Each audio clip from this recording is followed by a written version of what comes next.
Let's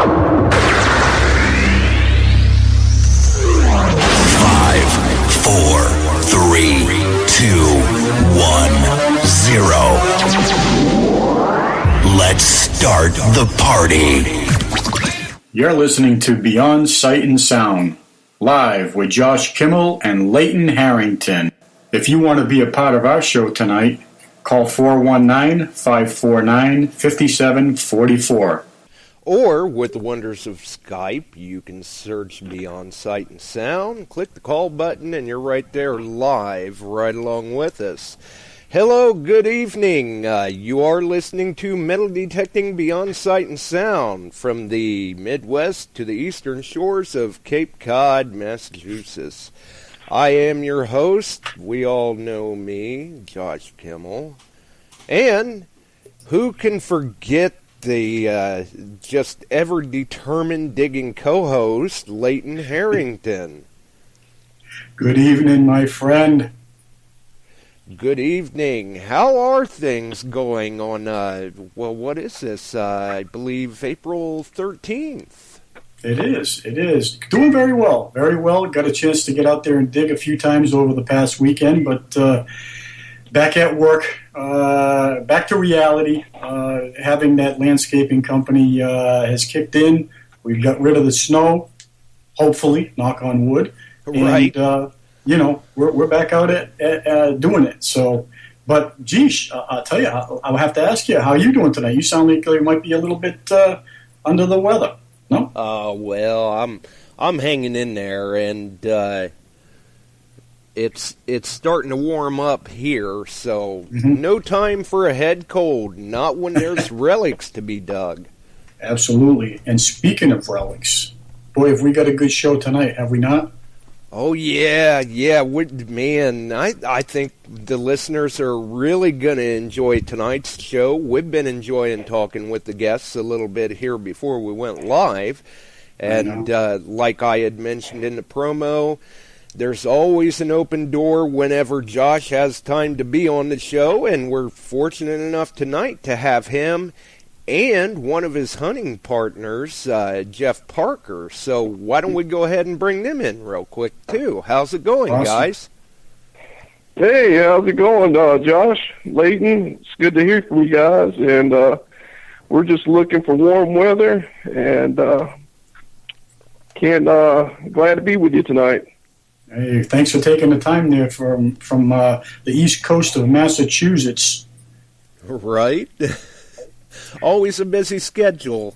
They don't call us the cold coast for nothing, you know. And Jeff, welcome aboard, buddy. Good to hear you, man. Yeah, thank you. Thanks for having me on. Well, it's been a long time in the works. I think we scheduled this show, Josh and I, a good month or so ago. So thanks for taking the time and sitting down with Josh and myself. And boy, I'll tell you, I think we should just get right on into it, and maybe you can help the folks out. Let us know how you guys ever joined up, and maybe take us through the ropes and let us know how it all began for you two guys. I know you've got some longevity between the two of you, so oh yeah, absolutely. The floor is yours. Yeah, sure. Josh, I want to say it was about 2009, wasn't it, that we met? Yeah, it was somewhere in there. Maybe 2008, 2009. I think that sounds about right. I want to say it's probably tail end of 2008. Okay. Well, yeah, I was out hunting a Union cavalry camp out in Virginia one day, and a buddy of mine pulled up, and turned out, Josh and I ended up being mutual friends with this guy. So that day, Josh and I kind of met, and we'd actually seen each other's posts on the forum Treasure Net. So we kind of knew who each other was. We just hadn't met, in person yet. So, so like I said, we met that day, and then I think we exchanged numbers or something, and then we ended up hunting together. Hell, it was a lot. It was a bunch. Well, I can tell. Every day, 5 days a week. You know, sometimes I have a few friends like that too. They're far and few in between, but sometimes you just know when you're gonna click with a certain person.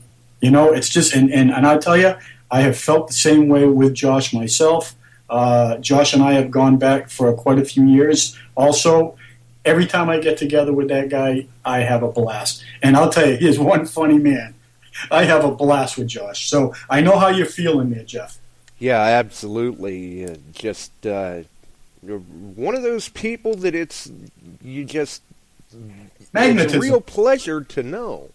It is. Oh, It yeah. is. And Josh is honestly, I mean, of all the people that I've, known over the course of my life, I mean, he's probably, as far as history goes, the guy's like a walking history book. You really, I mean, He is. he can reel off. If you ask him any question about, and that's what's so impressive. It's not just U.S. history or Civil War history. If you ask him anything about world history, I mean, he'll just reel it off like it's like he, honest to God, knows everything about history. It's incredible. And Jeff, some of it's true. Yeah. See, I kind of like this foursome that we got going on. We got Josh out of Ohio, and then we've got Josh Silva down there, and then we've got you over in Missouri. I believe you said you're out of up here in Cape Cod. But I'll tell you, the real fun about this is tonight. Maybe I know Josh likes to kind of throw me under the bus every now and then in a good way. Don't take that to heart, Mr. Silva. But maybe Jeff and I can get together and give a little bit back to him tonight. What do you think? That sounds good. We'll get a little bit of revenge. That's the first time. Come on now. Now, hey, Josh, this is the first time that I can actually say you have never had a response. Again, he's blank. But anyway, no, I'm only kidding. I love Josh. He's a great guy. Abby is a super person too, and we're really looking forward to getting them guys up here on the boat. I know we talked real briefly about that, his last visit. But anyway, you know what? The floor is yours, guys. Keep going, Jeff. Sorry about that. I thought I'd get in here and throw my 3 cents worth in. Okay. All right. So, like I told you, we met back in 2009, and I had a recent. At the time, I had an elbow surgery, so I was in the Navy, so I was on limited duty for several months, and I wasn't even supposed to be out digging, but like that's going to happen, right? So anyway, we exchanged numbers that day, and we ended up, we got to talking, and we had the same passion. We were always looking for sites that Civil War stuff. We love it, colonial. Anything in between, that we can get our hands on, any of those kind of sites. And so, we just, like I said, about 2009, I think we hunted together. It was like 4 or 5 days a week. I mean, we were, and then, it wasn't just digging either. We hung out a lot. Josh will tell you, we're almost like brothers. I mean, it wasn't all, it wasn't all just happy times. I mean, we got it in each other's face a couple times, just like brothers do, So, I mean...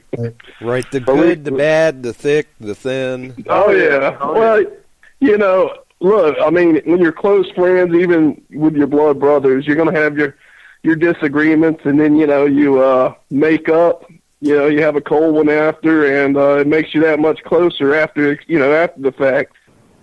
And right. I tell you, being in the Navy... I had a house a place on the beach, so, most of the time Jeff would just crash over at my place rather than, sleeping on the boat. And, we would wake up, like you said, 4 or 5 days a week, and, we just went after it and after it and after it.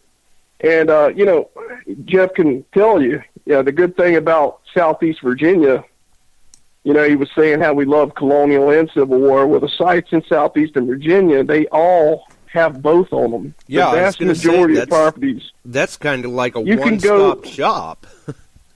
It really is. You can go into almost any yard, any field, or any set of woods in that part of Virginia, and you're going to dig colonial artifacts and Civil War. It's almost a given.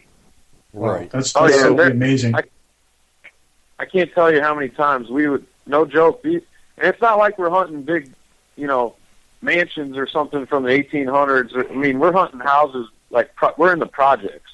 Okay, we're in Hampton, Virginia. We're in the projects hunting these houses that are, probably built in the 30s or 40s, and they're run down. The yards, you wouldn't even think that, most people wouldn't even think to stop, but, we just, like Josh said, knowing the history of the place, and you just know what's in the ground there. And I can't tell you how many times we would knock on a door, and, the yard's maybe a half acre, and we're pulling cut silver from, the early 1700s. We're pulling, there was one yard, Josh, I think he dug an AVC button, Alabama Volunteer Corps. I mean, and like I said, Yep. this is just this is just the backyard of a modern house. Sheesh. Wow. Places that you wouldn't think, for sure. I mean, that goes to show you, like I said, like you just got through saying, we were talking about this prior to going live here tonight. These places that are overlooked for some unknown reason, or even quote hunted out places. Yeah, I mean, Oh, that's my favorite word. That's my favorite thing to hear is someone say, "Oh, that place is hunted out." Or I love going up and talking to a property owner, and they say, "Oh, you ain't gonna find nothing here." right. And I can tell you, I'm sure many of the relic hunters listening out there right now, coin hunters, can relate to that. You're not going to find nothing here, and that's music to Jeff and I's ears.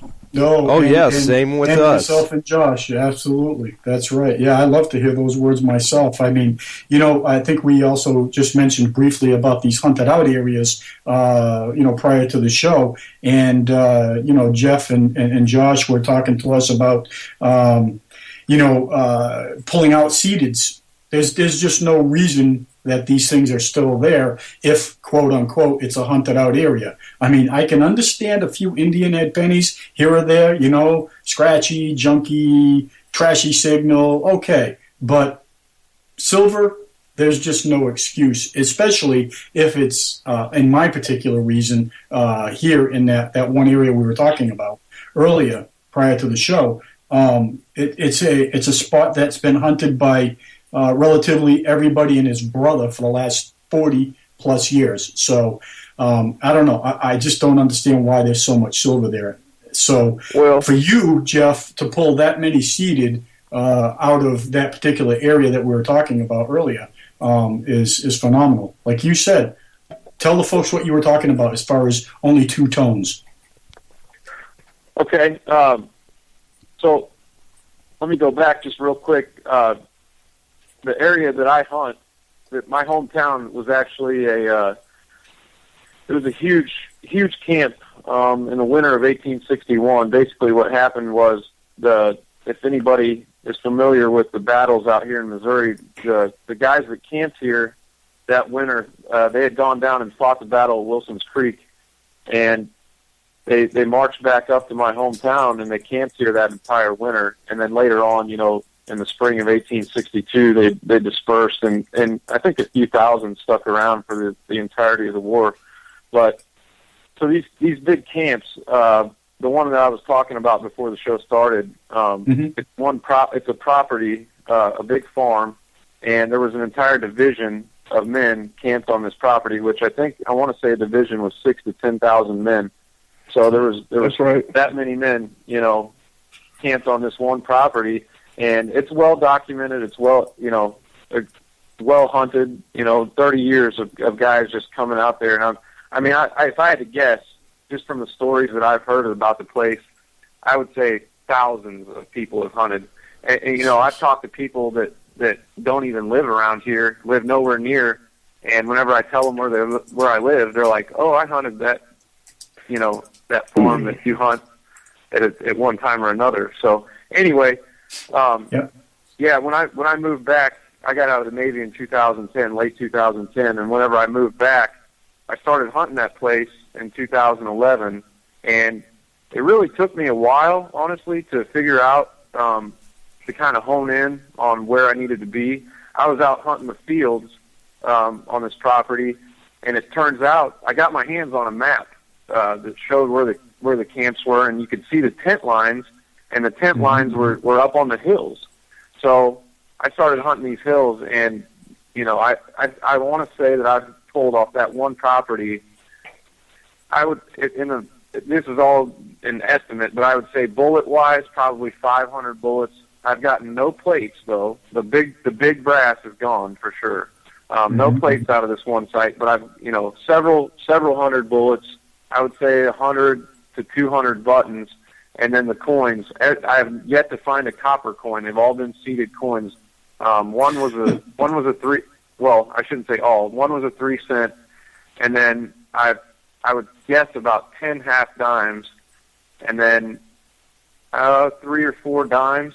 And then I did find one pewter counterfeit quarter it had an 1860 date. So, and that's on the site that's been hunted by thousands. No joke. If I could cut across here just to repay the favor, Jeff was real nice earlier, and I can tell you, I know some of the guys in the 417 Relic hunters out in Missouri and other guys out there have gone across this field over the years. Many people, and when he got out there, it wasn't just this field, it was several other properties, but he got out there, and Missouri has a lot of good relics, but let's be honest, it's not a Virginia or South Carolina. So in order to find Confederate out there, you've really done something. And he gets back out there, and this field that the locals have all said, the relic hunters, we've gone through there, it's pretty much hunted out.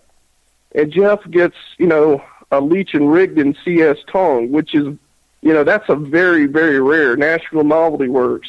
Leighton Harrington is probably a lot more rare of a tongue than you would find here in Virginia. Actually, it's not probably, it's a fact.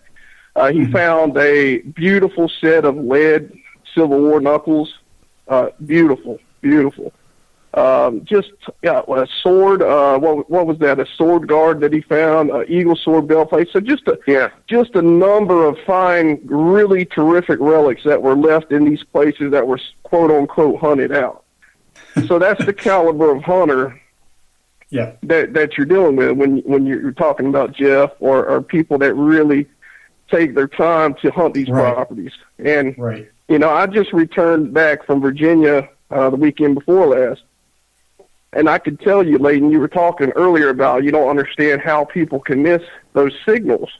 Well, I can tell you firsthand. It was me and a buddy of mine, James Bibb, and this was in the vicinity of Southern Virginia, and I knew it close.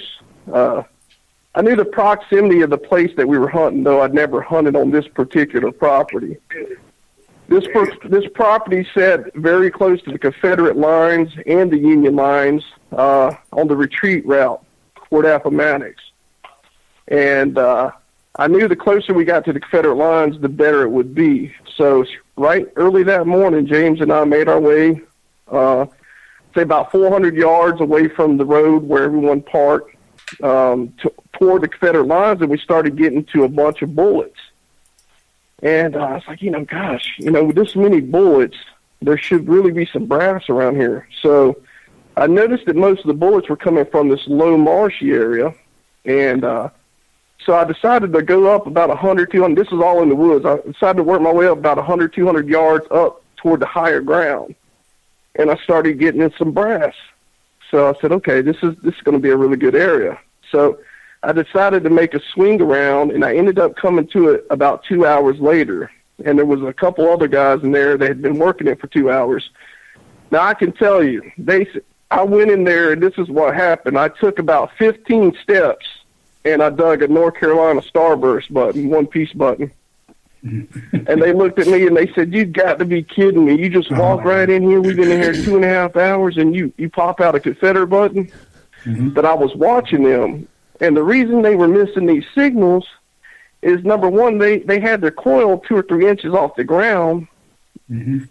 Secondly, they were swinging, real fast like Dale Earnhardt. And I asked them, I said, well, what kind of, signals are you listening for?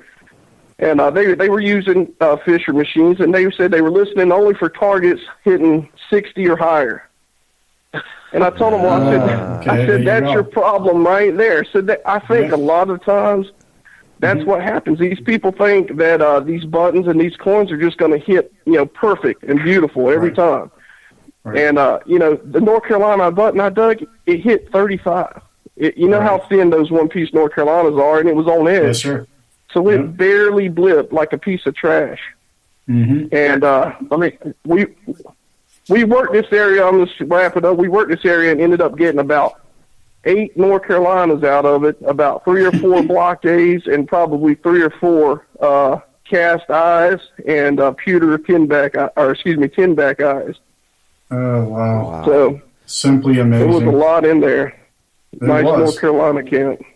So Jeff, did any of them thank you for the tip? Hey, you need to open up your screen a little more. Thanks for taking us to school.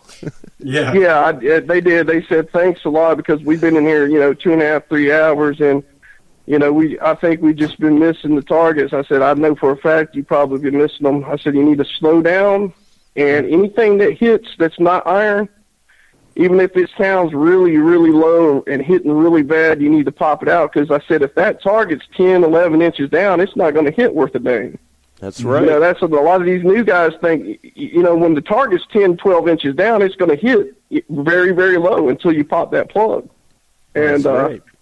They started doing a lot better once they slowed down and then took the time to dig all the signals. But, Jeff knows what I'm talking about. We've had people come out and dig with us. Same exact thing. Mm-hmm. And go ahead, Jeff. Add something on. Yeah, exactly what Josh is saying. No joke. A couple of years ago, I met a local kid. I say kid. He's a college student. He's graduated now, but his name's Andrew. I met this guy out hunting. There's a park here in our town, and every once in a while you'll find something Civil War. So I was just out killing a little bit of time one day, and I met this guy, and I kind of took him under my wing, and took him to some of my spots. In fact, I took him to the farm that I was telling you guys about where all the coins came out. Well, we were out there one day, and I had dug a half dime and a couple bullets, and so I stopped and I asked Andrew. I said, "Hey man, how you doing?" And he said, "I'm not finding anything." And this is the kind of stuff, when you've been doing it so long, you kind of take it for granted, and you don't realize that some of these newer guys don't really realize what they're doing. So I asked him. I said, "Well, how do you got your machine set up?" And he was using the same exact machine as me. I'm a Fisher guy. He was using the Gold Bug, and I asked him how he had his machine set up, and no joke, he had the discrimination set at 60, which on the Gold Bug stuff hits a little bit higher than most machines. I think nickel is typically about a 60 signal, so he had everything up to a nickel discriminated out. And I stopped him and I said, "Andrew, look, man," I said, "you've got to lower your sensitivity or your discrimination down to the point where you're basically right at the top of the iron range." And I said, the reason being, you can take and just like Josh was saying, this is the perfect example. You can take a Civil War button, and if you set it on top of the ground and swing over it, sure, on the Gold Bug, it might come in at 55. But if you bury that thing 6 inches down and you sprinkle in a couple square nails, you're dealing with a signal that's going to bounce. Yep. Right. Now your signal's distorted. Between a nail signal and it might not even ever jump up to that 55 number. And so that's what I explained to Andrew. And so he took my advice, bumped it down, and the rest of the day he found a bunch of nice relics. He was pulling bullets and other things, and another day. I want to say it was probably a couple months after that, he found his first half dime out there. So, there you go. Well, and when you open your screen up like that, yes, it does open the potential to dig more undesirable targets, but you've got to be willing to dig the trash to get to the goodies. And let's face it, it's not some deep dark secret. We're all out there digging trash. Right. We're running across it here and there, the old nails and stuff like that, but we're getting those nice coins and buttons and such. Right. Let me add one last little tidbit on that topic. Everybody's going to have their own opinion and their own preference or whatever, but as far as it goes for me, no kidding. And I think most people should try this. before they bash it. But honest to God, whether you're hunting, whether you're coin shooting a park or a yard, or you're out on a Civil War camp, no matter where you're hunting, the way I see it, like I was telling you guys before the show started, there are two signals to me. One signal is a nail signal, and then there's everything else. If it doesn't sound like a nail, I dig it. Right. And the reason, and I'm not kidding, I've dug dimes that sounded like nickels. I've dug nickels that sounded like dimes. I've dug bullets that sounded like nails. I mean, you never, when you're in an iron heavy environment, anything can hit like anything. There's no reason I see that all the time on the forums. These guys are talking about, should I notch this out or should I set my discrimination? You don't want to notch nothing. No, the best find I've ever made, the best find, hands down, was a colonial gold ring. It was a posy ring from England that made its way. That made its way to Virginia. It was made between 1630 and 1660. I found it in a yard in Hampton, Virginia, and it was a solid, dead-on pull tab signal. Pull tabs on the. At the time, I was using a Fisher F75, and pull tabs on that machine hit 44, and that ring hits 44 every time. Mm-hmm. So I just can't understand why. I mean, I do understand. It's just a lack of knowing what they're doing. So the newer guys, if you can take away one piece of advice, I mean, that's you got to dig everything. Anything that doesn't sound like a nail. Well, let's face it. We're all there Jeff to do. is saying. Yeah. No, go ahead, Leighton. No, I was just going to throw a couple cents in there. You know what? Listen, I totally agree 100%. Absolutely. There's one reason that we're all out there. What are we actually trying to accomplish? And what are we doing there? We're all trying to look for the same thing. We really don't know what it is until we actually retrieve it. And the other thing is, Jeff and Josh, what are we there to do? We're there to dig, right? So, I mean, so you pull a couple of extra pieces of trash that day. We're all there to dig. But you never know, like that posy ring, right? You thought that thing was a pull tab all day long, up and down. You probably would have bet your next week's paycheck on it. And you know what? A posy ring? Are you kidding me, buddy? That's just ridiculous. I mean, I'd love to find a posy right after that, it's awful hard to walk over a pull tab. Exactly. You know, we should think twice. Basically, what I was trying to get across there is say if I had, like I said, I see on the forums these posts about people saying, should I notch out pull tabs? Well, that's the point I'm making there is if I had notched out pull tabs, which I'm not, I'm hunting a yard where I was finding a lot of older stuff, so I would never do that to begin with. But even in a park, gold. What people don't understand too is that gold rings, there's no set number. They're all different purities. They're all different sizes. So I guarantee you, if you gave me enough time, I could find a gold ring that hits every number on the machine. Right. Well, look, and here's the thing. I was just going to say, just to butt up to what Jeff's saying, even beach hunters, and I know you do a lot of beach hunting, even beach hunters will tell you pull tab signals are gold. Pull tab signals are gold. If you notch even in relic hunting, if you notch pull tabs, you're not only going to not dig gold, but you're not going to dig cuff buttons, Civil War cuff buttons. You're not going to dig War of 1812 one-piece cuff buttons.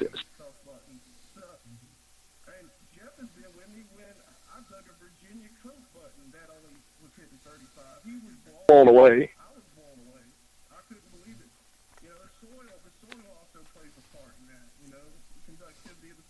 Right, or if there's multiple targets in the ground in the same spot.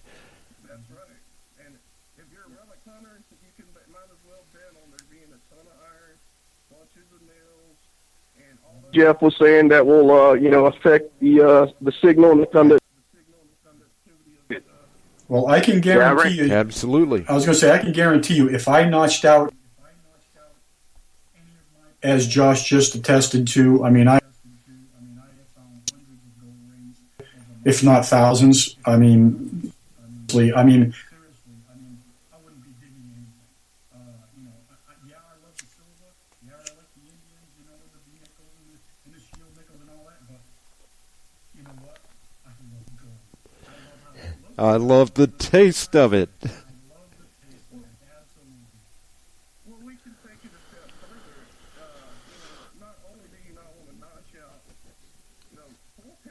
you want, if you're relic hunting especially, you want to be able to hear the iron, at least the bigger iron, you know.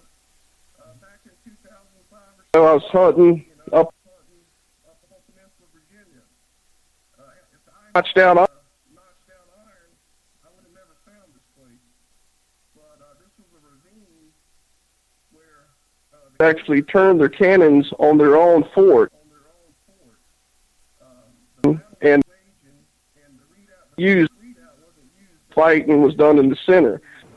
So a unit took advantage of that. They flanked around the Confederate Army and took hold of this Confederate earthen fort. So Jeb Stuart, who was normally a cavalry commander, took command of the infantry, turned the artillery on their own fort, and started firing on these Union cavalry. And a lot of those shells ended up hitting short of their target. So I'm going through this deep ravine, you know, and it's about 100 yards down the hill and into the woods from this earthen fort. And sure enough, you know, beep, beep, and you're talking 2 feet, 2.5, 3 feet down. I was getting these slight iron signals, but they were hitting pretty decent. And long story short, after about 4 weeks, we had pulled out over 30 projectiles and cannonballs out of that ravine.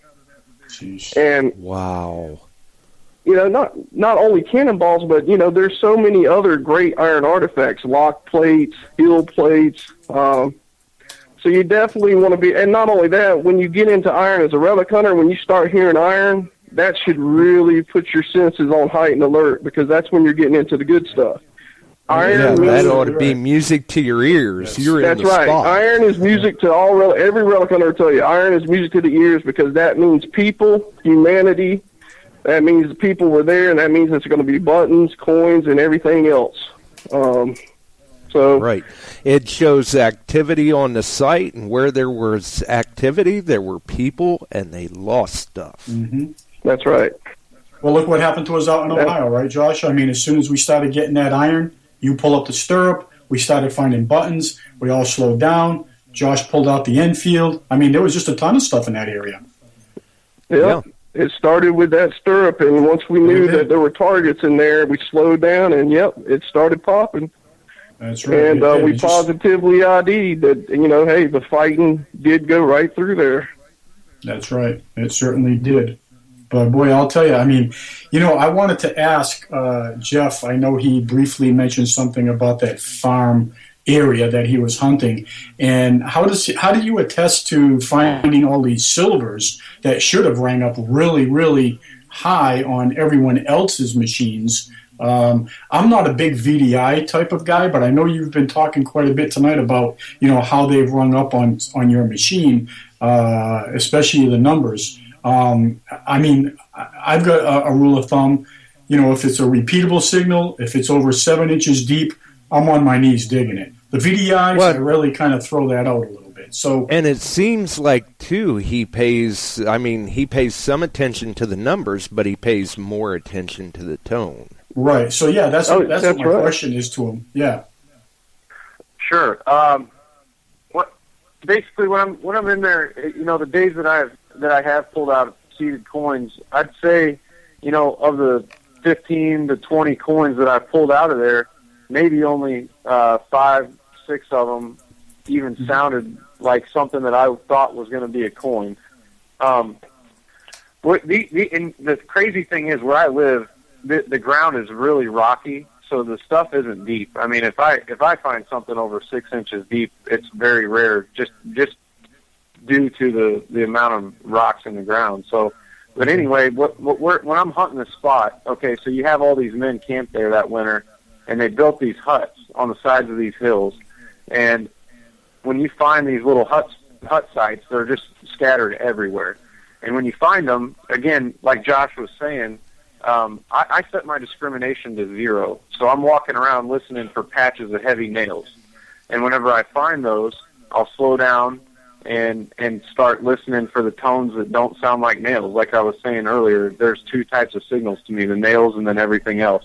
And so, no joke, most of these coins, they're you can hear something in there, but the numbers aren't steady. It's, you know, I am not a VDI guy at all. I don't go off what the screen is telling me. I go off what my ears are telling me. Okay. And so when I'm walking around, what I'm doing is I'm trying to paint a picture in my mind of what I'm actually hearing. And again, it's not like I'm seeing coins. It's just like nails and everything else. So whenever I have found these coins, they're mixed right in with the nails. Whenever I pop that plug up, there's been 4 or 5 square nails just sitting right there in the hole with it. And, again, to give you an example, I was out there one day and 4 of the coins were actually in a spill. They were within 3 feet of each other. And the very first coin, I hear the nails. So I'm walking, I hear the nails. Like I said, I slow down and I get a signal that in my mind I thought was going to be a horseshoe. And what it turned out to be, all it was just like 10 nails mixed together with a coin. So I pop this plug and I see a half dime in the hole, and I'm like, wow, that is not what I expected that to be. And so I turn around, start swinging. There's another half dime, and then a 3-center came last, about 10 minutes later. But that's how heavy the iron was. The 3-center was 3 feet from where I found the first coin, and it took me literally 10 to 15 minutes to find it, just because I was going so slow and listening for anything that didn't sound like a nail. But that, I will credit the vast improvement in technology. Also, it's not just me, out there finding this stuff. The technology and machines now is so much better. Absolutely. There's better target separation. Oh yeah. I've been with guys that have. I was hunting a couple of years ago with some guys on that same farm, and they showed up with these 90s Garrett machines, these old Garrett machines. I would assume that they have the green box on them. Well, these guys they're watching me pull bullets out, and they're like, "Man, what are we doing wrong?" And I said, "I'll tell you what. If I get a signal, I'll let you listen to it." And so I get this signal that I kind of assumed it was going to be a bullet with these. It was right in with the nails. I thought it was going to be a bullet, and so I called them over and I said, "All right, go ahead." And they swing over it, and all they're hearing is iron. There was nothing. I watched them. I watched their screen. I listened to the tone. There was nothing that would have told them to dig there. Mm-hmm. So the technology is definitely improving. Right. Oh, yeah, by far. I think that's what's happened with this particular area that, I've been hunting recently, the last 12 or 13 visits. I think there was a time and a place for everything, and back in the day, they probably felt like they did kind of clean it out somewhat. And then, it kind of went by the wayside, and people said, oh, that place has been hunted out. It's been hunted out. It's been hunted out. So people just didn't go there anymore. But in the meantime, the technology and the sophistication of these new machines that we have in the last 5 to 8 years has totally made a new game out of it again. So I think that's attributing to why I'm pulling so many silvers and Indians out of this one spot. But I think you're dead on when you say when you go back with this new technology. And I think that's what attests to why you're able to single out, I guess I could say, with the coils that you're using and the machines that you're using, why you're able to single out that higher pitched, where the older machines may not be as sophisticated with that processor to actually distinguish between the iron and the silver in the same coil range. Does that make sense? Oh yeah, like you were saying earlier. What's our motive when we're out there? I mean, our whole intention and our whole goal is to dig as much, stuff that we like to dig as we can. Mm-hmm. So whenever just from my experience, when I'm looking for a machine, I'm looking for that machine that's going to allow me to dig the most good targets that I can. So I'm not necessarily looking for something that's going to be the deepest machine. It's going to be something that has a decent amount of depth, but also at the same time, for the sites that I hunt, they're infested with iron. So I'm looking for something that has a fast enough processor that, like you said, it's going to single out those targets. They're not, like I said, most of the stuff I dig is only a few inches deep, so I don't need something that goes incredibly. I'm not Right. I'm not going to find stuff that's a foot down. I'm looking for stuff. I agree. Just a couple inches down. Yeah, I mean, Doesn't the way it necessarily- sounds, it's working for you, so why fix it? I think iron separation, when you're a relic hunter, iron separation plays probably just as important a role as depth does. It maybe even more. And just go back to what you're talking about. I think you might get the misconception that we might be VDI guys because Jeff and I hunt exactly alike, and I think that's the secret to our success.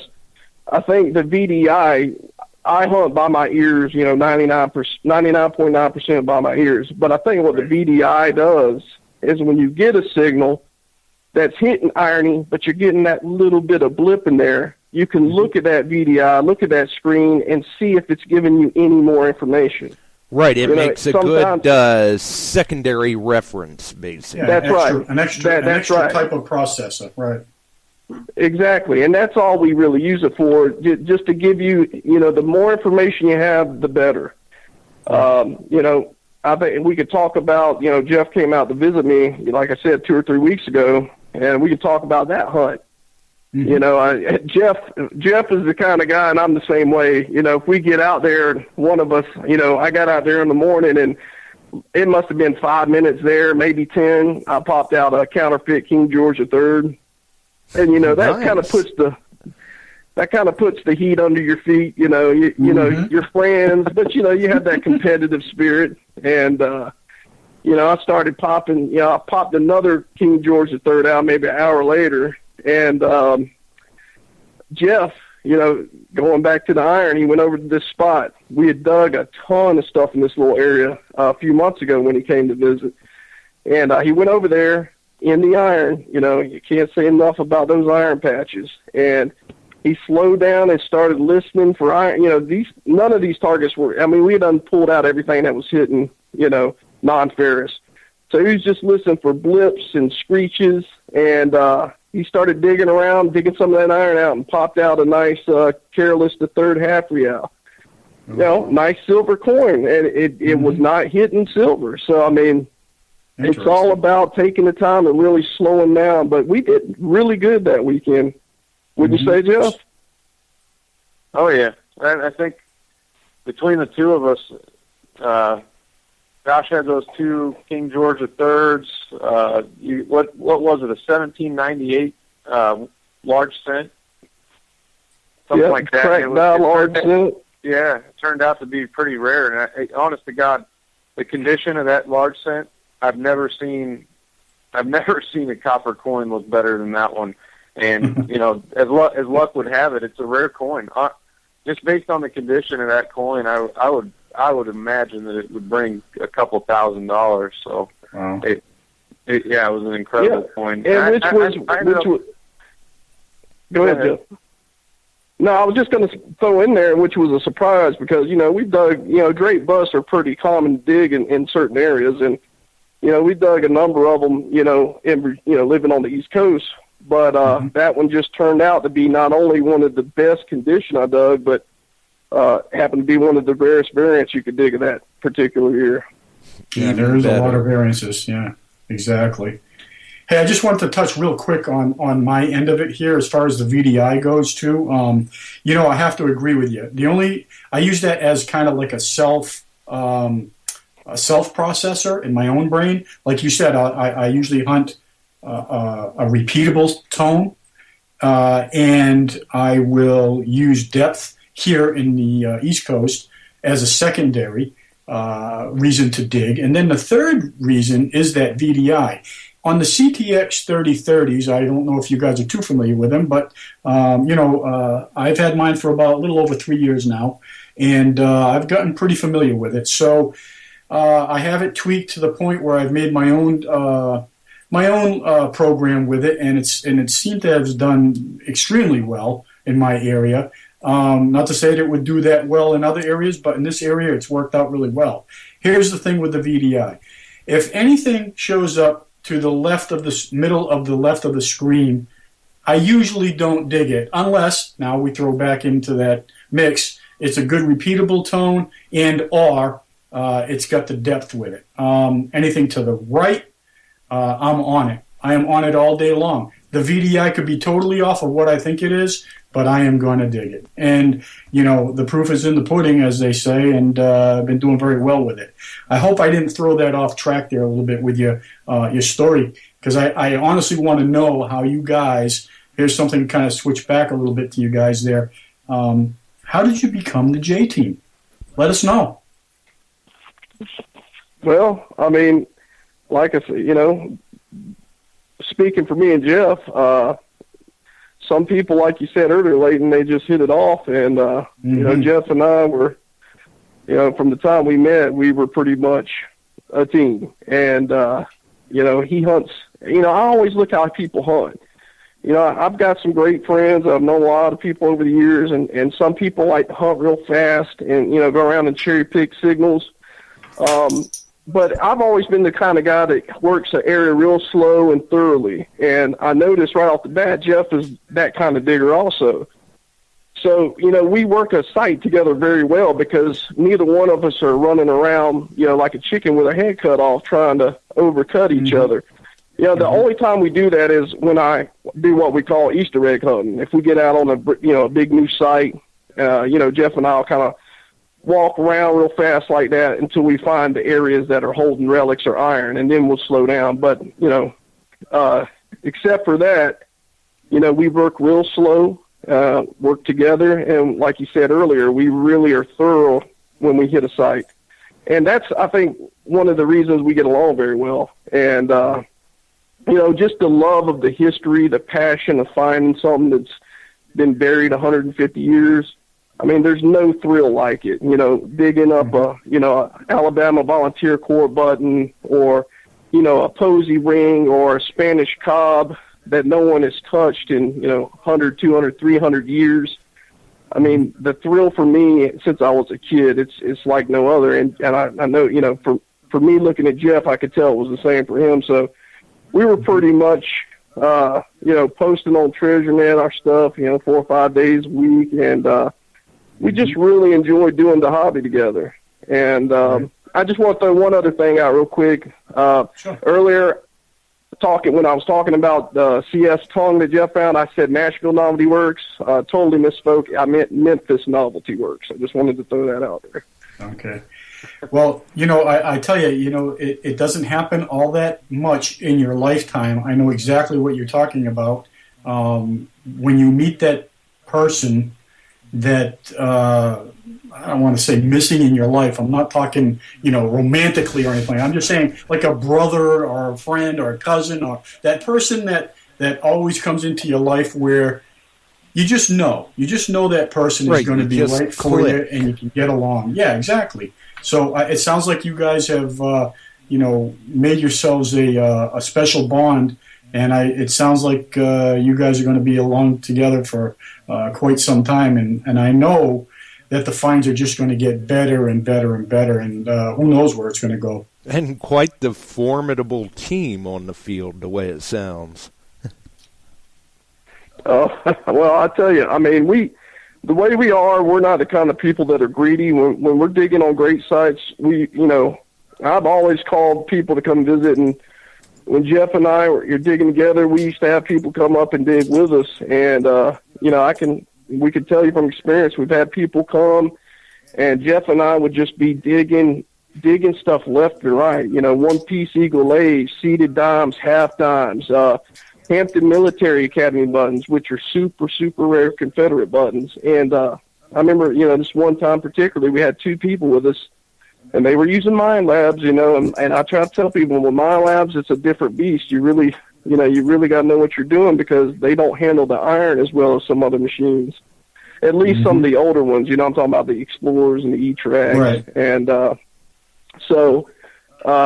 we try to explain to them, you have to slow down and dig everything. And, God love them. We ended up feeling bad. We ended up giving them a few artifacts because that's how we're not against sharing our finds with people, especially friends. But they ended up digging some stuff. But yeah, I mean, my point is we really we're really deadly when we're working together as a team. Well, and that Right. just Well, goes to show, too, like you said, when you guys were out digging like that, this is an area that you guys know.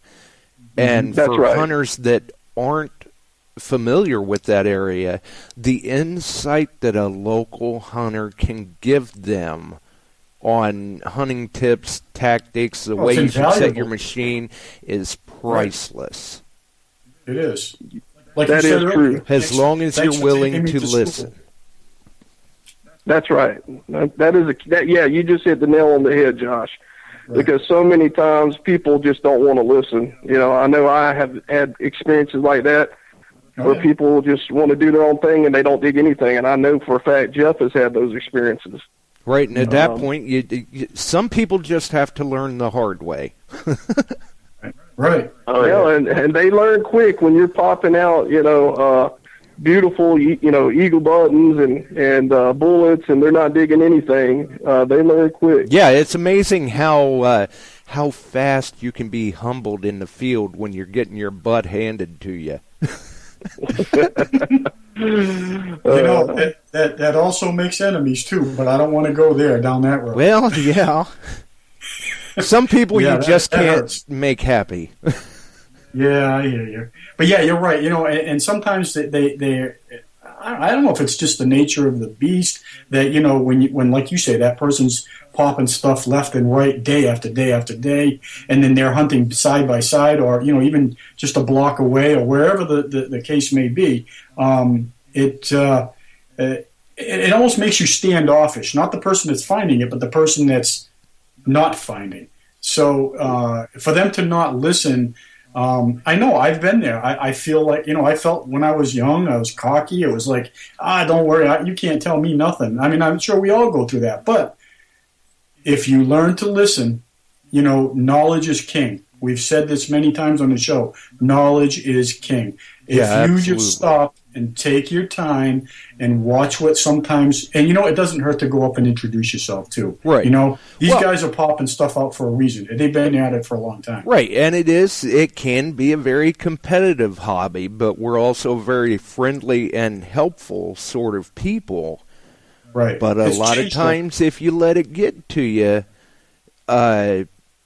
success is envious. Mm-hmm. That's right. Well, I've quoted a few guys. One of them is a good friend of mine. I'm going to kind of just throw it out there. If he's listening, I hope he doesn't mind me using his quote. And that quote is, "When the gold comes over the stern, the friendship goes off the bow." And it's not really a bad saying. It's actually a truthful saying, and that can go when the relics come in the pocket. The friendships go off the end. So I mean, whatever it is. Sometimes, unfortunately, when you're Yeah, I mean, and that's not to successful. say that's gospel. It doesn't work like that all the time, but sometimes we do encounter those situations. And let's be honest, no one likes to dig with someone like that where you're afraid to show your finds because you're afraid that person's going to get angry or upset. But Right, I mean, it takes I think away from the everyone moment. from time to time, everyone has gotten a little bit like, man, that that kind of punch you in the stomach. But I think it's how you handle it, and friends will have disagreements here and there, but I think it's how you handle it. If you go really off the deep end every single time, and that's just a volatile relationship, and no digger likes to Yes, they have to, deal with that. like with me, I kind of use that as motivation or inspiration. It's like, yeah, that's a good find, man. I'm happy for you, and man, I wish I could find something like that. I'm gonna go and find something good. It makes me personally go even slower and really focus and concentrate and grid the heck out of that spot. Yeah, it's That's all what I was how talking you about with use it. with Jeff and I earlier. Like I said, when I found that copper, 5-10 minutes out of the truck that morning, and this is with me too. We drive each other. Like, if I remember one time I found a Spanish Real, and Jeff, I mean, he was determined not to get skunked, and sure enough, right before the end of right before the evening set in, he popped out a nice seed at halftime. So we, if he finds something good, I use it to drive me. I don't turn it into hate or resentment or anger. We use it to push each other. Yeah, don't let it tear you down. Use it constructively. Right, a friendly competition within your own mind, because I think, I've called it many of things over the years. To me, it's like putting the whammy on someone. I don't do it intentionally. I just happen to go over it. And that person had gone over it, they would have found it. So it's just as simple as that. Yeah, maybe the next time the tables are turned the other direction. That's right. Everybody has their off days. The hobby, a lot of the hobby is experience. Let's not get it twisted. I think a lot of the hobby is experience, but there is a little percentage of luck, like you just said, Leighton, and sometimes it's just going over the target, Well, and like I was going to say, too, is that, success can be envious at times, but let's face it, you look at these people that are making these finds and posting them, and you see them continuously making good finds. Now stop and think, and Josh, Jeff, Leighton, you guys all know as well as me, the people that are posting these good finds on a consistent basis, stop and think about how many hours they're spending in the field. That's right. That's right. You get out of it what you put into it. It is. Right. That's right. Yeah. I told a buddy of mine that No, I was just going to say, a friend of mine just last month asked me about that, and I told him, I said, well, if you're only digging once a month or, a couple times a month, it's going to take a lot longer to find as much stuff. But you're right, exactly, Josh. It's how much time you put into it. Right. And experience does play a big part in it, because that's going to help you, narrow down your hunt area. You're able to read the land better, or look at a map and go, yeah, I think the activity was over here. This is where I want to go check first. So you're able to maximize your time out there in the field.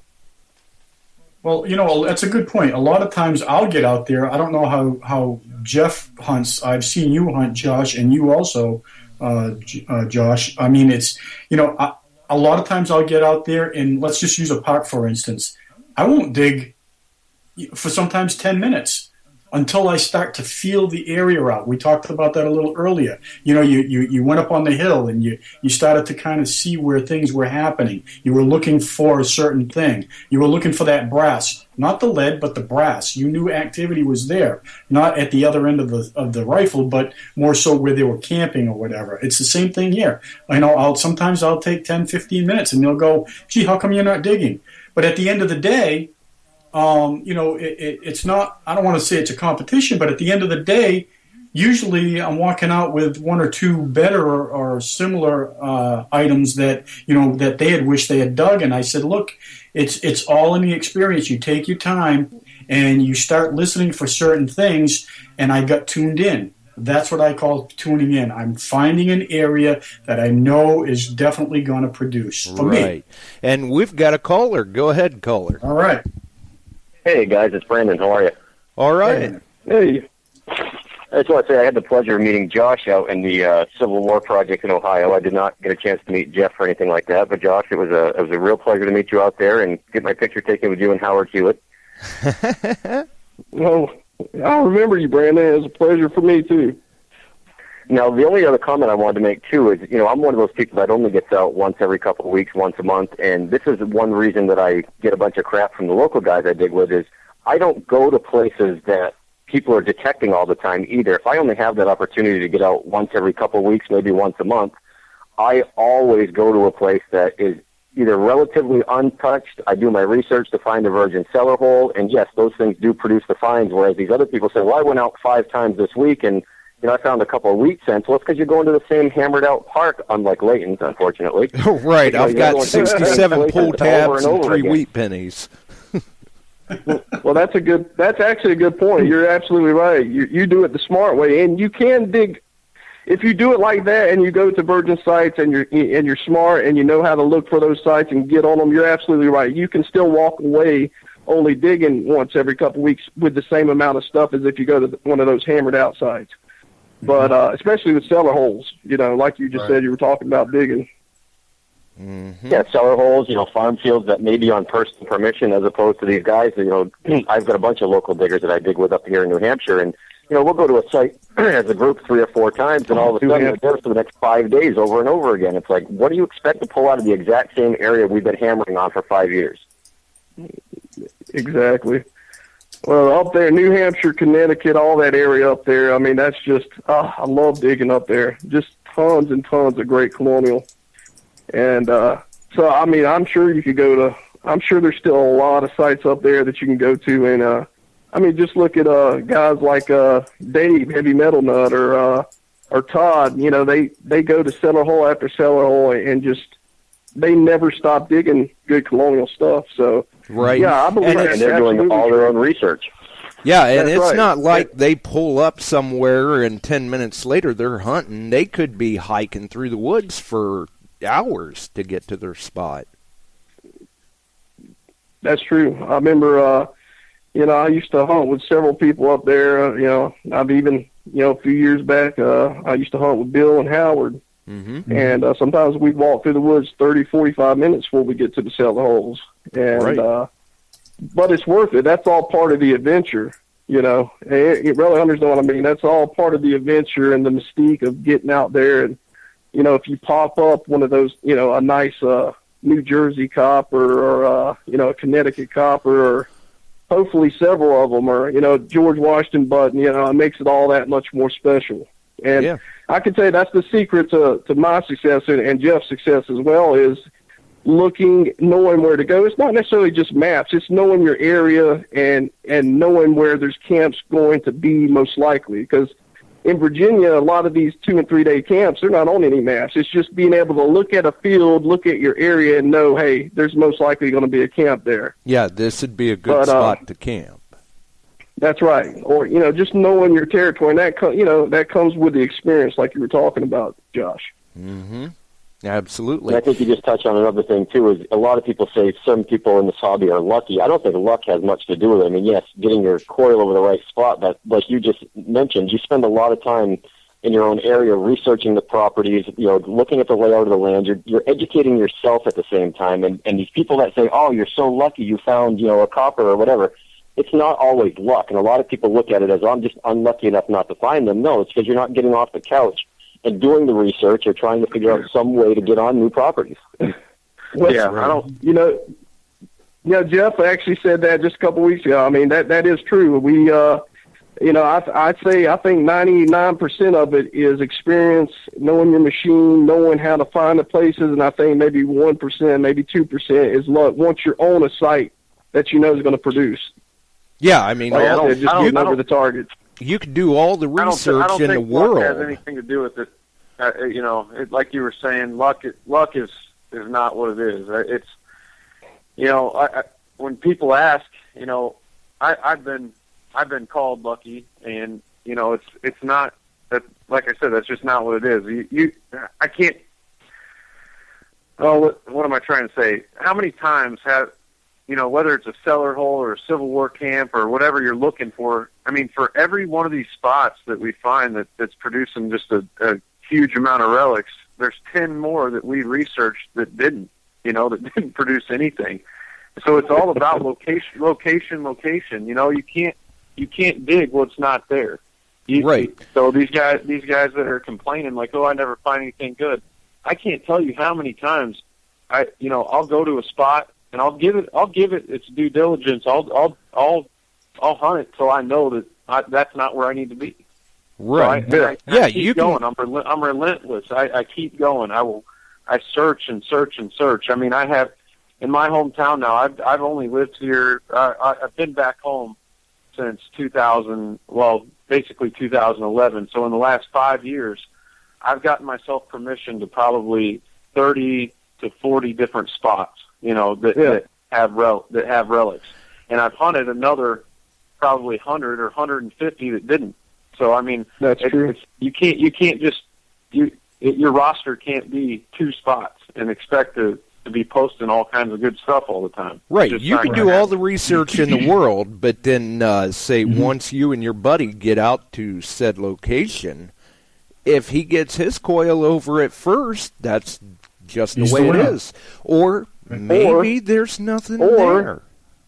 Or maybe there is something there, but like we talked about earlier, you don't know how to harvest it. In Right. other words, you're going too fast. You're not slowing down and listening for the targets. I mean, Got your like we said earlier, how discrimination many up too places, high. quote unquote, are hunted out? And I've taken people to quote unquote hunted out spots, and they don't dig anything, and I walk out with a whole pouch of stuff. It comes down to their technique and them slowing down and listening for it also. Mm-hmm. Well, as some of you may know, I hunted with a gentleman he was a good friend of mine for 6 years till we kind of parted ways. And, he once, well, I shouldn't say once, but many times at the end of the day would say to me, "You are the luckiest person I've ever known hunting metal detecting." And at first I took it as a compliment, but towards the end of our relationship, although we are still on a friendly note, luck really didn't have anything to do with it. I, 1, put my coil over it. 2, I paid attention to every single signal. Right, you and worked 3, for it. I was persistent. That's right. I was there. Persistence paid off for me. I put many upon many hours in the water as a water hunter. Yeah, Hundreds and to of be hours. honest with you, he found just as much a ton of good stuff as you did, and that's why because the person you're talking about is a friend of mine also, and he has nothing to be ashamed of. So I don't understand why he. Right. Yeah, I know what you mean though. It almost becomes like a derogatory statement because I know, and I've been told I have a horseshoe up my rear end. I'm the luckiest digger. I know Jeff has too. And you're right. I see where you're coming from with that. It does kind of almost take on a negative connotation after a while. Right. Right. Yeah. At first it was fine, but then the more it got told to me, the more I started to kind of, it almost like it took It starts to kind of leave a bad taste. Yeah, I mean, at first it was kind of fun, and but I didn't realize that I don't know, maybe it was just me taking it the wrong way towards the end of the 6 years. I don't know, but after a while, I got kind of, honestly, to be honest, dead honest with you, it got tiring to hear that. It was like, look, I'm in the water at the same time as you. You chose to go that way. I've numerously times told you, hey, it's your beach, your area, or whatever you want to call it. You pick the spot. I will go in after you. And numerous times I would come out with something a little better, I guess, that he thought was than maybe he should have found or whatever. But unfortunately, it turned on a sour note. But, we've kind of worked it out a little bit at this point. So anyway, long story short is, I just happened to walk over it. I don't want to call myself lucky because I did put in the hours. I dug every single target. I didn't care if it sounded like junk. I dug it, and that was the end of it.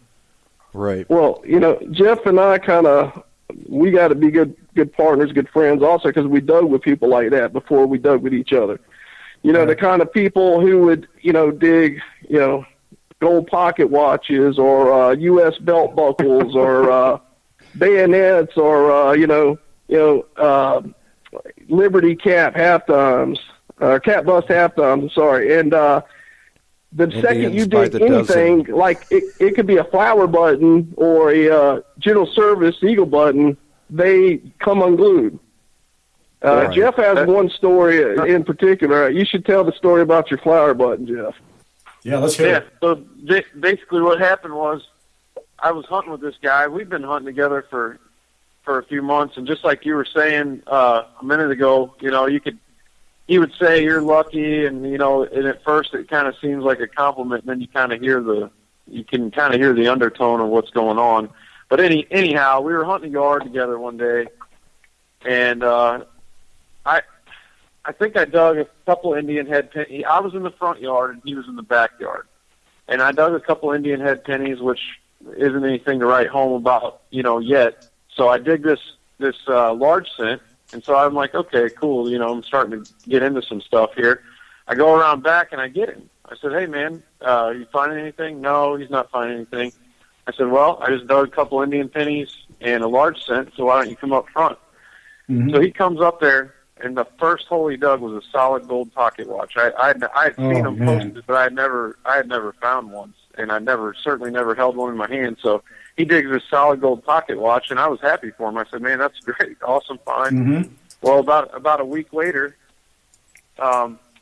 we knock on another door, and I'm hunting off to the side. I'm not finding anything, and he never came and got me. We only hunted it for about an hour. He never came and got me, so I just assumed that he wasn't finding anything either. So we get in the car, and I'm like, "Hey, I was like, how'd that go? Did you find anything?" And I said, "All I found was a couple wheat pennies." And he said, "Oh, yeah, man, I was finding barbers and all kinds of stuff over by that tree." I said, and I didn't say anything, but I really should have. It was just a week ago, man, I just came and got you, and you find a solid gold pocket watch, and you can't return the favor.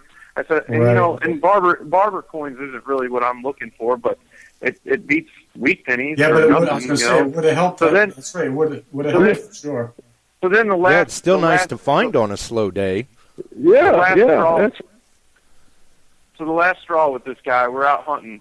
He actually got permission on a spot, and he had hunted it 2 or 3 times and done really well. He found a couple seeded coins and, whatever. He found some other buttons and things like that. So he tells me about it. He calls me one night, and he's like, "Hey, I found this spot. If you want to come join me, I've hit it a couple times and did pretty well." I said, "Yeah, that sounds great." So the next day we go out there, and we've been hunting for maybe 10 minutes, and I dug up a button. No joke, it's a flower button, one-piece flower button, which is about as common a find for any of us that hunt relics. It's nothing, right? So I dig this one-piece flower button, and he comes over. He's like, he sees me wiping it off and looking at it, and he comes over and he's like, "What'd you find?" And I showed it to him. I said, "Oh, it's just a flower button. It's pretty cool." But this guy turns his machine off, doesn't even say anything, turns his machine off, and just starts walking towards the truck, which is about 500 yards across the field. And I was like, "What is going on?" I didn't even, like I said, he didn't say anything. I didn't ask him where he was going. So I watch him walk. I watch him walk all the way back to the truck, gets in the truck, and leaves. Well, later that night, he calls me, and I answered. I'm pretty pissed off, and I said, "Sure." So yeah, what's up, man? And he says, I just called to see if you found anything else. And I said, "Come on, man, let's just face it. Talk it out. Like, you left because I found a flower button." He's like, it wasn't you. It was just unbelievable. I wasn't finding. I didn't find anything good. I said, "Dude, we've been there 10 minutes, and not only that, you've been there twice, and you found a seated halftime and a nice Navy Civil War button, and all this stuff that you showed me that you found, and you're upset with me for finding a flower button." Yeah, well, this is what we were talking about. When the relics come over the bow, that's the end of the friendship sometimes, unfortunately. Right. Yeah. He said, "Well, I'm not mad at you." He's like, "I ended up going and hunting a school," which we never hunted schools. He's like, "Yeah, I just went and hunted school." Basically, what he was doing was pouting. He's out there pouting because I found a flower button. I mean, it's Is this something you're going to call home and tell your mom you found? No. Right. And that was it. And that was it. He said, "Let's go." "Well, I'm sorry, man. Let's go." I said, "No, we're not going. There's no more. We're done." Right. Yeah. And so the same guy, and then the end of the story is about the worst part of this hobby that happens to people. And let's face it, there's 2 sides to every story, and maybe he thinks the same thing about me, but I can tell you for a fact that I've never stolen his spot, but he did to me. So what happens is I get after we go separate ways, there was a house that I had gotten permission for when we were hunting together, when we were partners, and I had gotten permission for this house, and I was finding decent stuff, and I had invited him to hunt it with me once, and so he comes and hunts it with me this one time, and then we ended up never going back to it while we were hunting together. So anyhow, I'm driving one day, it was like a Saturday or weekend. I'm driving to a different site, and I'm passing this house, and I look over. There's 15 people metal detecting. Oh, my goodness. Oh. No, I'm not kidding. So he had a club hunt out there. Yeah, he posted a club hunt out there. So I pull in. I honest to God, when I pulled in, I didn't expect to see him. I just thought, like, oh, that's cool. You know, I wanted to meet some people, you know, sure, that shared the hobby. So I pull in expecting to get out and meet some people, like, oh, cool, you guys got permission too. And I look over, and there he is. He's out there. Oh, and I mean, of course, my mood changed pretty quick. And so I jump out of the car, and I start walking on a line to him. And this guy cuts me off, and he said, dude, what's going on? He could tell I was upset. And I said, look, I don't know you. I'm not upset with you. Don't take this the wrong way. This is not guided at you. I said, but I had permission at this place, and I brought him here at one time, Anthony, and here he is taking the whole club out. You know, you got 15 guys out here, and I said it's ridiculous, is what it is. It's well, there's a code of ethics, and that definitely crossed the line. No kidding. The next time I go back, the guy says no. You know, he's like, oh, we have too many people now knocking on the door. Well, that's horrible. Huh? Yeah, it's unfortunate. Well, I'll tell you what, Jeff, I have a crazy, since we're being on the honest up and up tonight, I know you're going to enjoy this story real quickly. Basically, again, with this same particular hunter, I went into a beach, and I was there. He had made a beeline to get in the water quicker than me. And this was sure, you got to love that. Yeah, he was, you know, and then he's up to his neck and, you know, going as deep as he possibly could to get into the virgin area. So I said, well, you know, okay, whatever. So he's out there and he looks up at me and I'm in about ankle deep water and I hold up the ring sign, which is, you know, the finger to the thumbnail. And he's kind of puts his hands in the air like, well, what do you mean? Already? You got a ring? So I wave him in and he comes back in after about 5 or 6 minutes and he goes, what'd you find? I opened up the palm of my hand, and on my carabiner, where we put our rings in the water so we don't lose them like the person that lost them did, was a 1.5 carat diamond ring. And he says, oh, my God. Well, I have to be honest with you. This is what he did. You're going to love this part of the story. He was so mad, I mean, literally so mad, that he was swinging so fast that he broke his metal detector rod. And that is the truth. He was so pissed off that he actually had to go up to the beach and sit there for the next 2 hours without. He actually duct taped it together because he had it in the car. He was so mad that I actually found it. And again, like I said, Jeff and Josh, this was towards the end of our relationship, friendship / type thing. The end of our hunting days. It was pretty much the last. And I'll tell you what put the nail in the coffin, and here's the best part of the story. Yeah, I know you're going to get a kick out of this. And I didn't do it intentionally. It just happened this way. The very next day, after things had cooled off, and I had the appraisal and all that, it was a great ring. Very expensive ring. We both decided to go now on my turf. I invited him down. I felt bad. I said, oh, my God, please let him find something. Just anything. The next day, we get in the water. Again, beeline. He makes it out into the water, out to his neck. He holds up the ring sign. I said, all right, thumbs up, right, on my end. All right, you got one. Well, don't you know I get a low signal? Again, ankle deep water. I pull out a 5 half-carat diamonds anniversary, 45-year anniversary. Oh, my God. He had, that was the end. Yeah, that was the clincher. The straw that broke the camel's back, huh? That did it. So, you know, we talked about this earlier where sometimes you feel like you might want to not show everything that you find. Yeah. Unfortunately, I did not. And that put the whammy on the rest of the relationship. That was at that point he's going, I don't like you very well today. Yeah.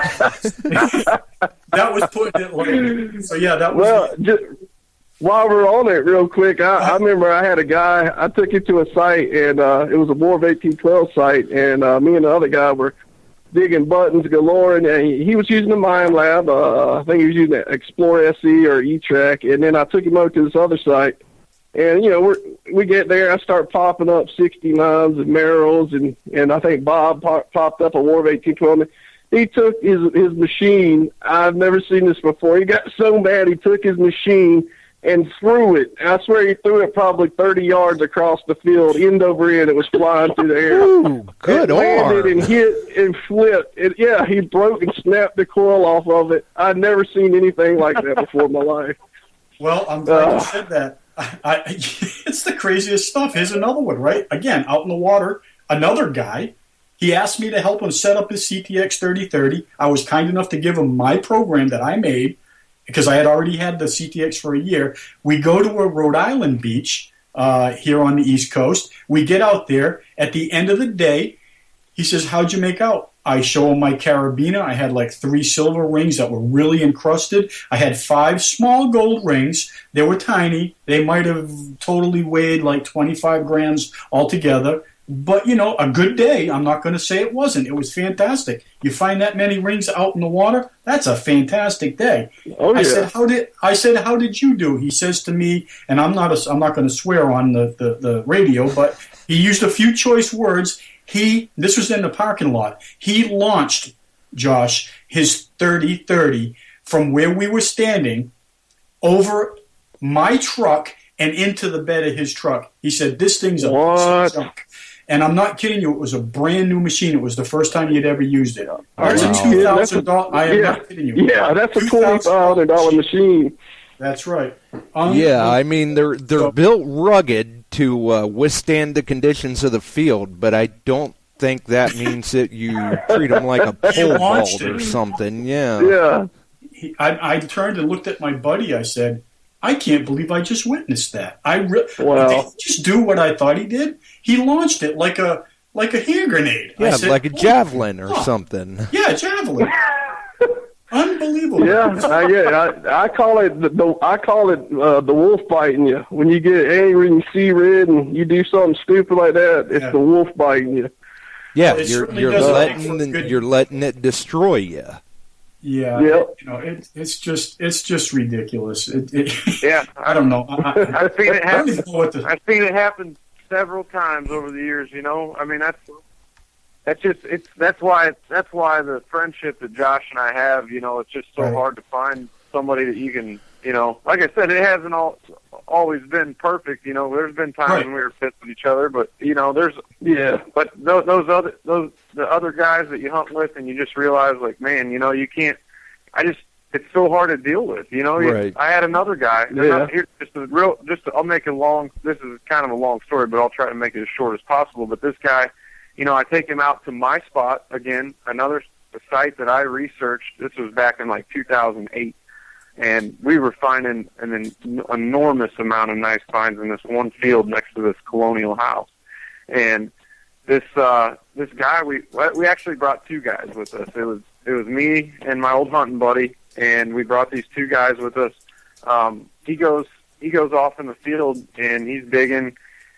About, I'd say 30 minutes into it, he digs a Barber half dollar, comes over and shows it to me, and he's like, "Hey, man, I really appreciate you bringing me out here. This is my first Barber half." And he had found some good stuff, but I guess he was pretty happy with that. Well, later on in the day, I found a Virginia Confederate coat button. Nice. And I was sitting there looking at it, and it was honestly my first Confederate button. I really wasn't into Civil War stuff until about 2009 when Josh and I got going. But anyhow, so I go find this guy, and I said, "Hey, is this?" I didn't even know that that's what it was for sure. So I asked him. I said, "Is this what I think it is? Is this a Virginia button?" And his mood, you could just see it. That it looked like he bit into a sour grape. I said, "Man, what's wrong?" Later on, this was later on towards the end of the day, he was just sitting on the truck. Everybody else is detecting, and he's sitting on the bed of the truck. And so I walked over. I said, "Hey, man, what's wrong?" And he's like, "You just don't understand." I said, "What's wrong?" And he goes, "You just don't understand. I've been over here digging iron all day, and you're finding Virginia buttons and blah, and just like a baby about to cry."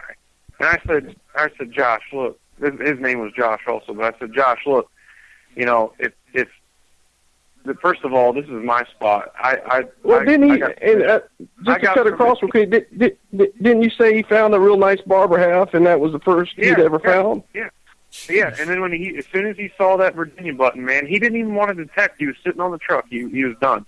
And I said, look, I knocked on this door. This is my permission. I was nice enough to bring you here, so I'm not going to feel bad about finding something good, man. I said that. Right. So not only that, you're not welcome to hunt with me anymore. I told him right to his face. And you know, I don't want to hunt with people like that. I don't want to hunt with people that I have to feel bad about finding something good. Because you know what? I've never made somebody feel bad for finding something good. I had a guy dig a $5,000. I had a guy dig an 1841 $2.50 gold coin right on my spot, right in front of me, worth $5,000. And you know what? Yep. I never had any notion that I was upset, that I was jealous, that I wanted money from him, or you know, I congratulated him and I went about my business. That's how you go. Hey, Leighton, you know what I'm saying? So, that was a Charlotte Mint Mark gold coin, by the way. Oh, I like it. I like it. Jeff, I don't know if you know, but he's referring to my $1 gold piece, the Charlotte that I've got. I love that thing. Mm-hmm. Yeah, I just recently, I don't know if you saw that on my Facebook, I just recently found my second gold dollar, but neither one of them have a mint mark. It's coming, buddy. It's coming. Yeah. That's congratulations. That's fantastic. Just keep looking. You'll get it. Right. Well, Jeff didn't even tell you. Jeff didn't even tell you the piece de resistance of the story with the Virginia button. At the end of the day, when he's looking at it, he's like, "Hey, let me see your Virginia button," and he's picking through it. And go ahead and tell him, Jeff. Yeah. So I forgot about that part. This is just right before I told him I didn't want to hunt with him anymore. So he's sitting there sour looking, and he's like, "Can I see that Virginia button one more time?" And I hand it to him, and he grabs a toothpick and he starts picking at the back, I guess, trying to get a look at the back mark. Busted the back right off of it. He was doing it real hard, just haphazardly, and smashed the back of his Virginia button in. Oh. Yeah, and that's whenever he handed it to me. He's like, "Here, sorry," you know, and you could tell he said, "Oops, sorry." Yeah, right, yeah. And then you're going, we're not hunting anymore.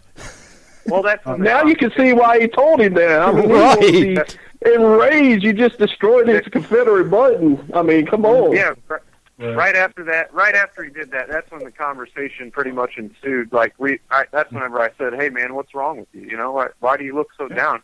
He goes, "You just don't understand. You know, I've been over here digging iron all day, and that's, you know," I just said, "I'm done with you. I can't handle it. I'm not going to feel bad for finding something good, especially on my own spot." Right. Especially whenever I was nice enough to invite you out here, buddy. You know. Yeah, and it's not like he couldn't.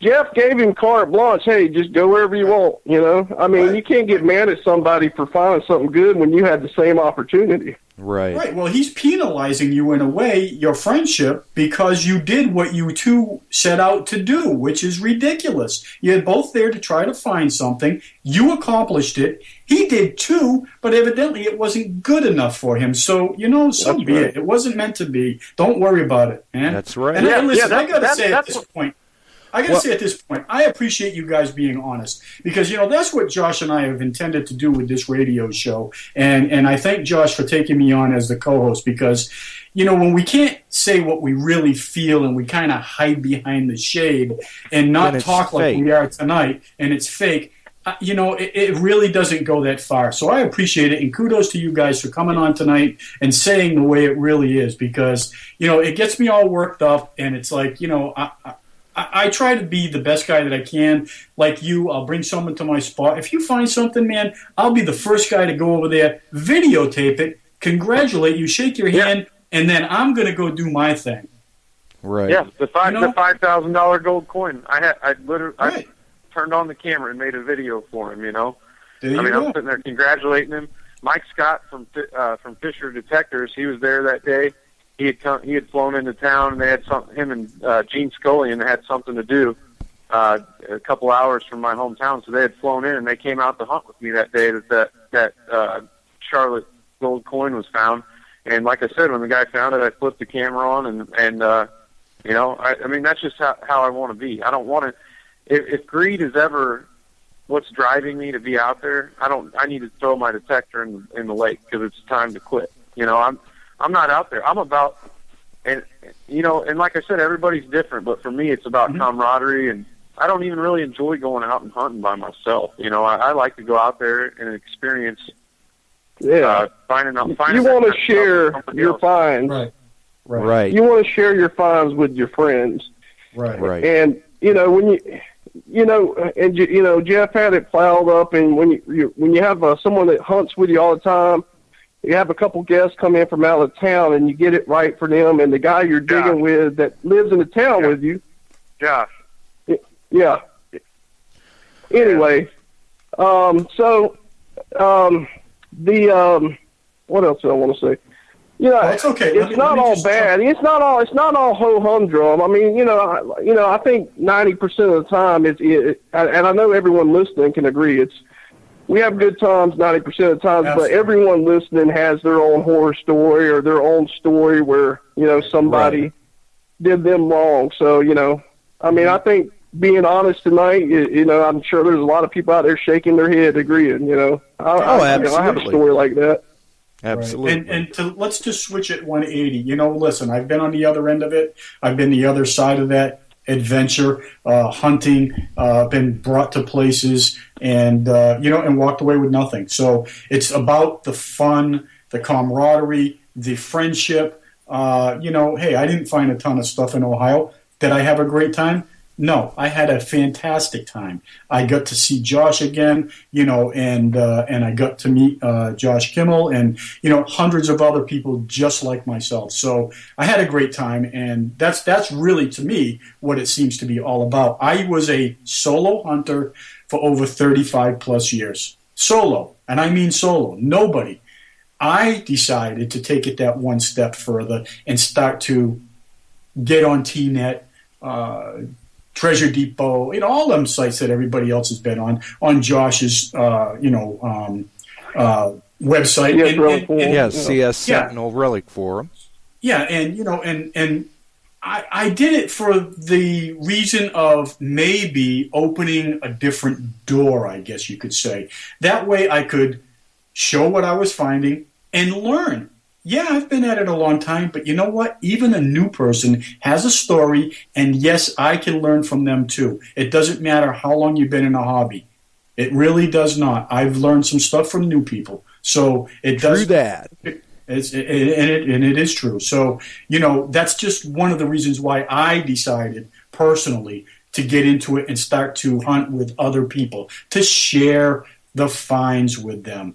And Absolutely. Unfortunately, it blew up in my face a little bit, but it's also turned out to be really good because had I not done that, I wouldn't have met Jeff again, or you, Josh, or the other Josh there, and it just wouldn't have happened. So I appreciate the opportunity to hunt with you guys. Yeah, I mean sometimes we get bit, but that doesn't overshadow the good times.